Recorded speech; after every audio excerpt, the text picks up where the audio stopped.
Hello.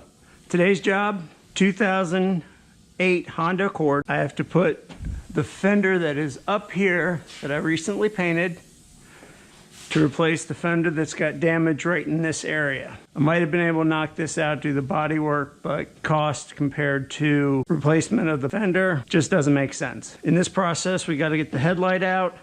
We have to remove the clips. I don't like to bend stuff like this up. The older it gets, the more brittle it gets. Remove all, 1, 2, 3, 4, 5, 6, 7, 8 clips here, 9, 10 for this piece that'll come off. We have a small piece to remove up here. If I remember right,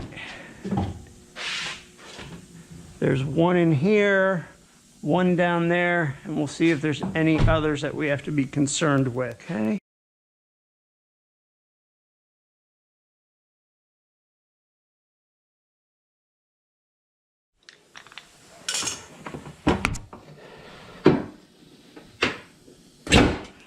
Okay, it looks like there was 1, 2, 3, 4, and then 2 that might have had screws in it for a mud flap, but I guess it didn't come on this car, or it got removed. I think this car's had some front end damage based on the clips that I saw.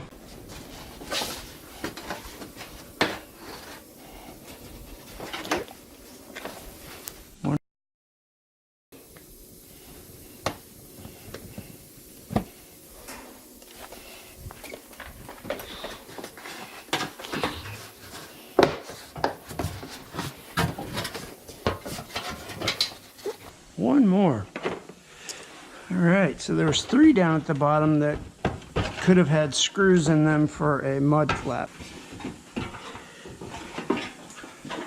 Nice part is whenever you're taking something like this apart, you never want to force anything. If you have to force it, you're missing something. All right, now I feel a screw here under my middle finger, and if you ever want to know what the head size is, push your fingertip into the screw and you can actually see what type you're looking at. If it's a Torx, inverted Torx, safety Torx, or in this case, it's a Phillips.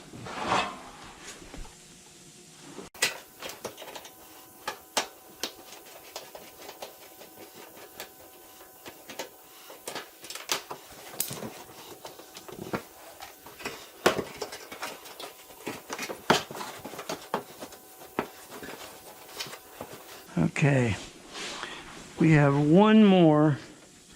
It feels like it's attached to the, I'd say it's about straight back there. That one we'll have to use a ratchet and a 10mm.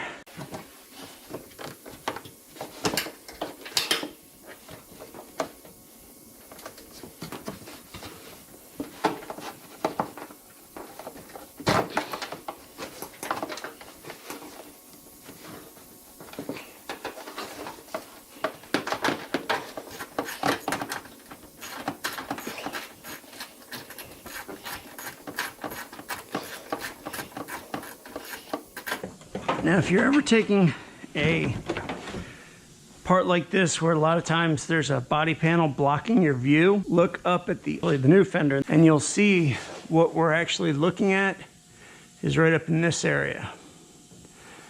So it gives you an idea of where you need to look to find what's still holding the fender in place. Okay. Getting there, but I think we have an attachment to this headlight.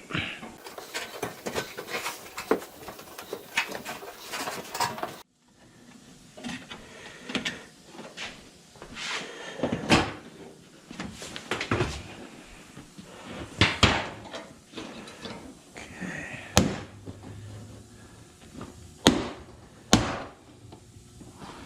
All right.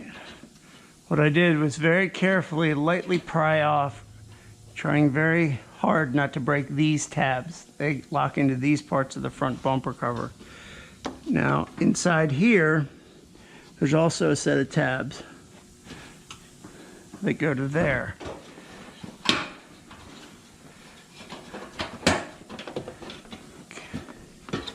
And it looks like there's the bolt I am missing.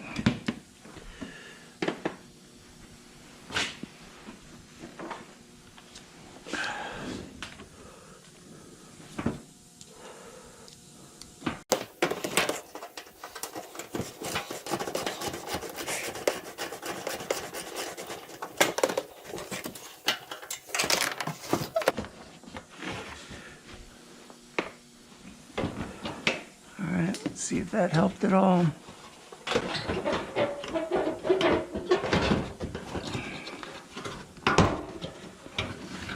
can feel it kind of pulling away now.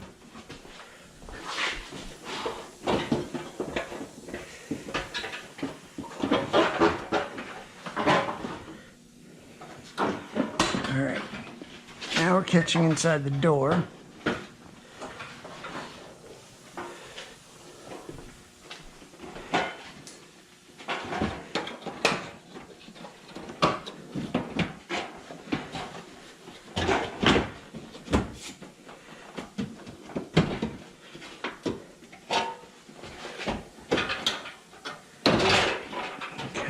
Watch that.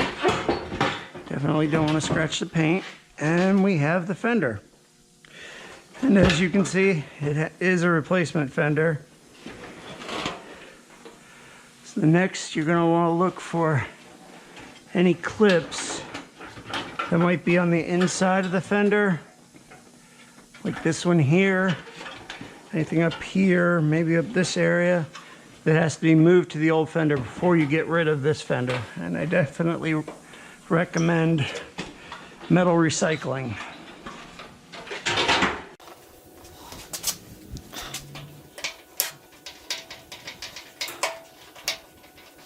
Thankfully, that when this damage happened, even though there is a little something here, it didn't damage this part. Because normally they will not come with the replacement fender. So you need to take that into consideration when you're assessing damage on a car. Now, surprisingly, did not need to take off the headlight, just loosen it up. It still has an attachment bolt down here. Make sure that I don't damage anything. I would say that I should have done this before, but I'm doing it now.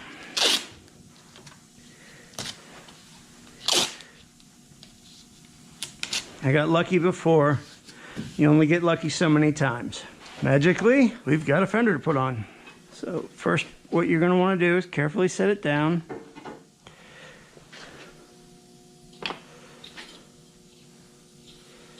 And then install your bumper retainer.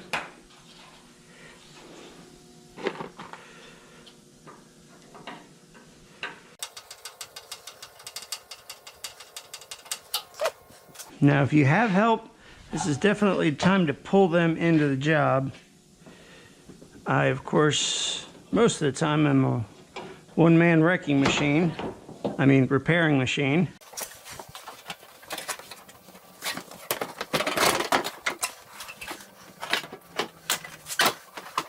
Beauty, eh?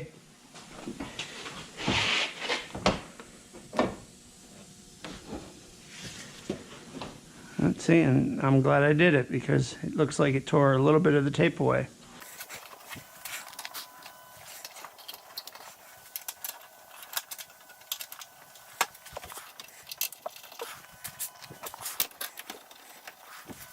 Now, if you notice, some of these have a spacer built into the bolt itself, whereas this one doesn't. The reason for this spacer is so that you don't over tighten it when it's retaining a piece of plastic. That way it can cause the plastic to expand and crack. So by having this little spacer built into the bolt, you actually keeps yourself from over tightening it and causing a problem for the next guy that works on it.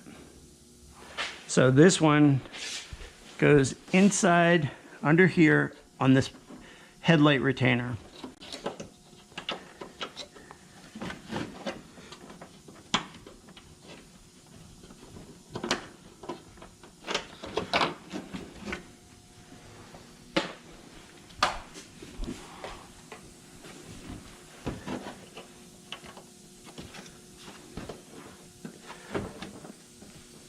And there's one more under here.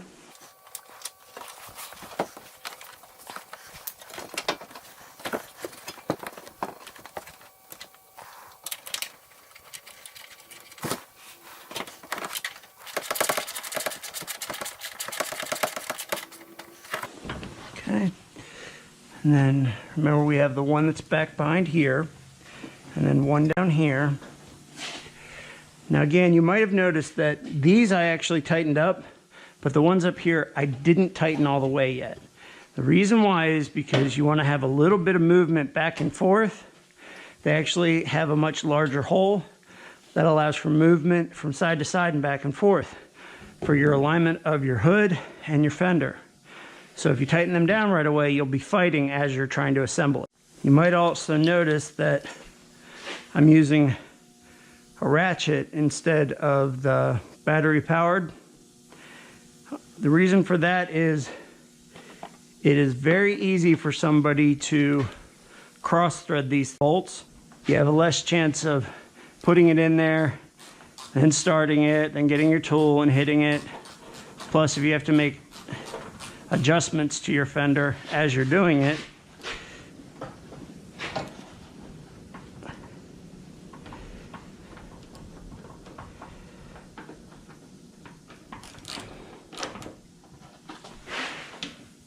like so. Okay, feels pretty good. Good gap there. All right, let's put the bottom one in.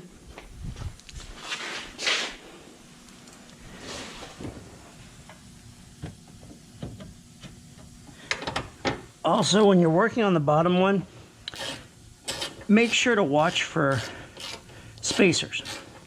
Lots of times, especially if the vehicle's had some body work done to it, lots of times if a metal tab was bent back or broken, sometimes people will use a spacer in there. And it can fall and roll away if it's round.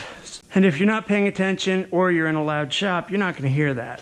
All right, everything looks nice so far. Let's see how our gaps look before we completely tighten down everything.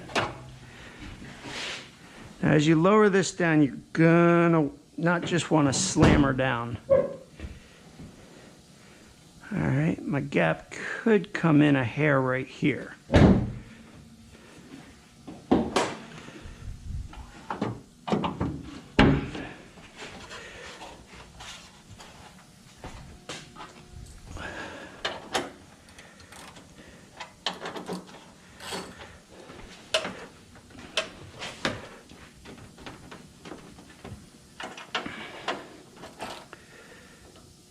Be very careful when pushing on a fender, because it's not like it's a 1957 Bel Air where the metal on the fenders is super thick. These are easy to dent.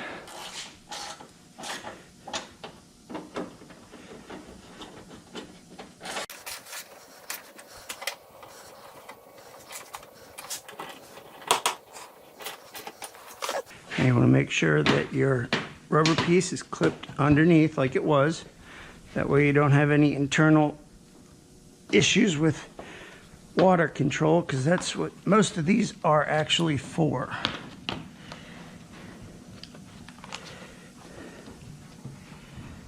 All right, as you can see, there's a water drain for the water that comes off the windshield right here. You want to make sure that everything is hooked up the way it should be so that you don't have any issues in the future.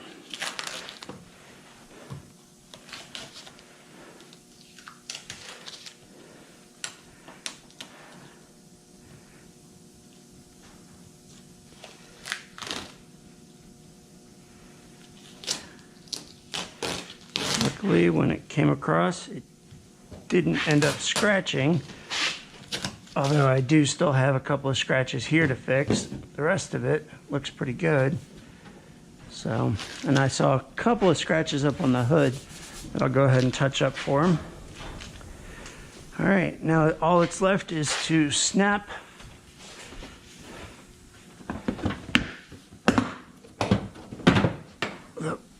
everything back in place. And remember, we had the one Phillips that goes up this way.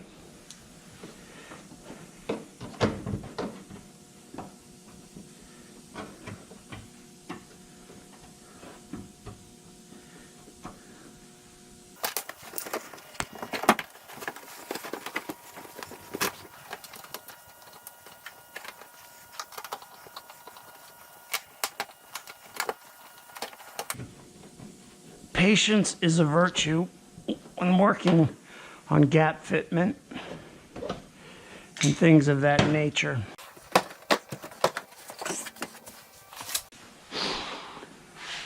Okay. Looks like we have a slight issue down here. Looks like it's a little far in. We'll see if we can adjust that. Got to replace a couple of clips.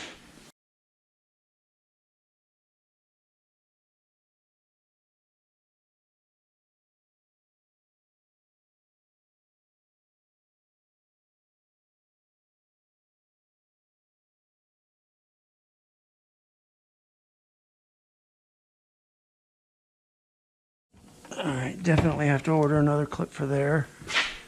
We have to.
So order a couple of clips, double check your headlights, marker lights, make sure that you didn't touch any wiring.